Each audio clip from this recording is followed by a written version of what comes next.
Hello everybody, I'm Hetsko with today. I'm back with a brand new video. Today we're reviewing another classic Doctor Who story. Today we're reviewing The Time Warrior. Usually when I do a classic review, I get dressed up as the Doctor in that episode and how they looked, or just generally a sort of basic costume of how they may or may not look. But if you think I'm getting dressed up in this lovely green velvet coat that he wears, you obviously assume I have too much money to spare, which I don't. So I will be doing it in a boring grey jumper with no wig, but I have got a Sonic, so that's fine. Yeah, so we're reviewing The Time Warrior today. It is the introduction story for Sarah Jane Smith as a companion, and it is the first ever Sontaran story in Doctor Who. So quite a big Doctor Who story for Classic Who. I quite enjoyed it. I'm very much looking forward to getting into it and talking about it. And yeah, so we're going to do pretty much the same thing as usual. We'll break it down into two parts. The first two episodes, the last two episodes. Then we'll talk about each individual character, and then my overall rating for this story. So this TARDIS team is a new, spriteful TARDIS team which begins in this episode / story, and that is the third Doctor as John Pertwee, and obviously Sarah Jane Smith as well. So, without any further ado, let's get right into the first half of this story. Time Warrior Part 1, Episodes 1 and 2. The Sontaran ship crashes in the Middle Ages and starts kidnapping scientists from the future to help him rebuild his ship and make it start working again so we can kind of get off the planet. In exchange for using a hidden room in the castle, which belongs to these sort of Knights of the Round Table type people, very traditional, stereotypical kind of English knights. This Commander Sontaran person called Lynx, not the sort of deodorant, but the Commander Lynx. He uses a room in their castle to set up a base of operations, keep his own little ship down there, and obviously I've mentioned he kidnaps scientists from the future, or the 20th century, to help him rebuild his ship by brainwashing them, all that sort of thing, and taking them from their own time zone. Obviously UNIT starts to realise this, and the Brigadier calls the Doctor in, as well as journalist Sarah Jane Smith, who's also knocking about. This is where they meet for the first time. Sarah's quite intrusive, jumping at loads of different questions and all that sort of thing. I'm pretty much kind of going for it straight away, just with the questions, with the intricity, and I straight away connected with Sarah Jane, and I'm like, I like her straight away. Asking all the questions, wondering why the Doctor was talking so weirdly and all that sort of thing, because obviously she knew nothing about him.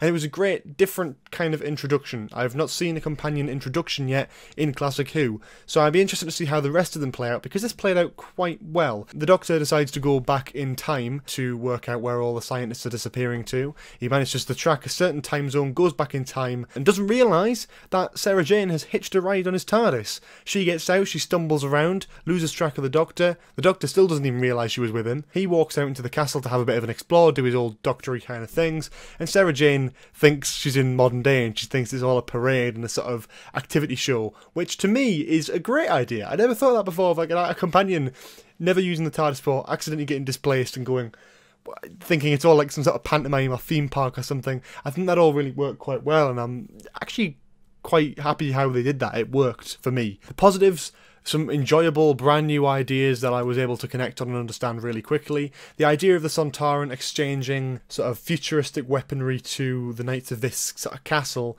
in exchange for him being able to use a room there was quite fun. I loved Sarah Jane Smith kicking off at the knights with their old traditionalist values, and that was a little bit of the politics thing which I quite liked, and I always still like how much of a powerful female character Sarah Jane Smith has always been, and was very obviously shown in this. I've obviously seen her previously in Genesis of the Daleks. She was brilliant in there, and she was great in here as well. And it was great to see her kind of develop as a new companion, which is odd, because I've always thought of Sarah Jane Smith as this person who's been around and known the Doctor forever. I never think of her having a point where she actually met him for the first time. It just feels a bit odd, so it was interesting to experience that. In terms of negatives to the first half of the story, not actually that much. I was quite engaged, I was quite entertained, I was quite enjoying it all the way through. And then we come on to part 2. Part 2 was, for me, a lot of the same stuff. It was kind of back and forward between two different castles. This castle's wanting to invade another castle, and the Sontaran's still building his ship, and the Doctor and Sarah Jane are back and forward doing different things and in different disguises, and a few battles and all that sort of thing. But it's for 4 episodes worth of content, but towards the latter half, and other than the last like 10-15 minutes of like episode 4, It just kind of felt a bit like rinse and repeat type thing. Not the most memorable stuff in the world, which is kind of unfortunate because I was really enjoying it.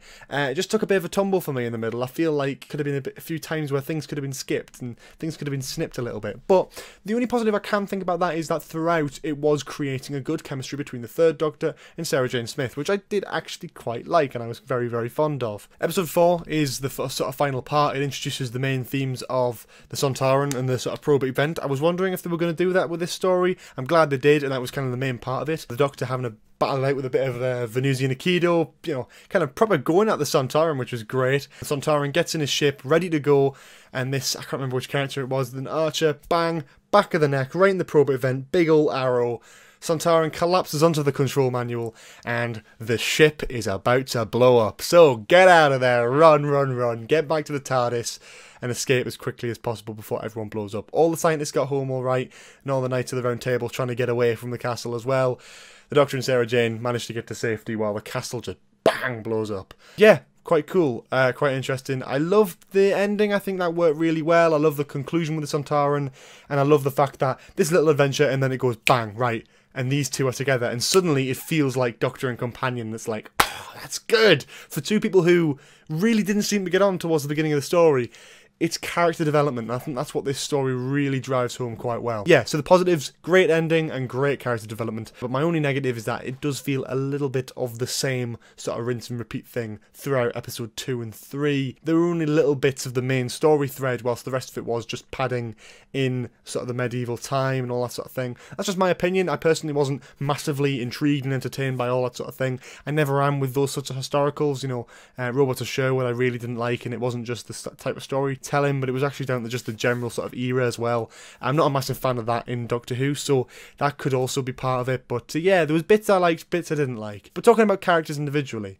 the Third Doctor, brilliant. I really liked him, John Pertwee. I thought he was great. Great costume. I loved the sort of dependency on gadgets. I loved how sassy he was occasionally, especially with Sarah Jane right at the beginning. I knew he was a bit of a fighter, this Doctor. Never knew how much it was going to be like that though, and it was. I mean, he did a bit of fighting here, and so he's a bit of a fighter in this, and to be honest, I quite liked that. I think it was good. I love the sort of the battering back and forward, and it was good. It was entertaining, I suppose. I liked it. It didn't feel too much like Doctor Who, though. That's the weird thing I've got with it, is that I really like him as a character, but it just didn't really feel like the Doctor. You know, the Doctor's very kind of calculating and all this sort of thing, and it's something like, I'm not a massive fan of the whole Venusian Aikido stuff, and as much as I thought I'd really like it, I did. And I'd love it if it was any other character. I just don't know if it works for the Doctor, for me, really. So yeah, I think I do like John Pertwee, and I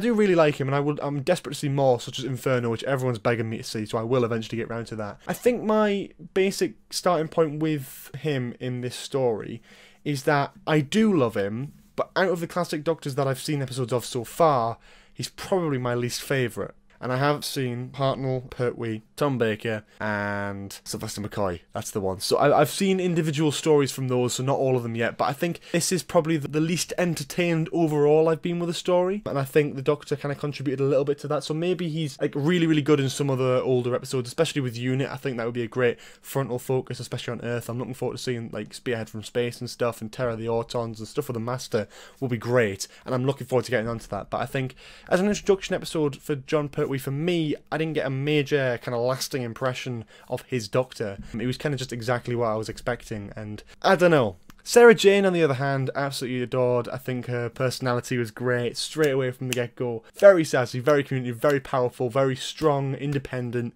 female character, and I loved that. I think she was great in this.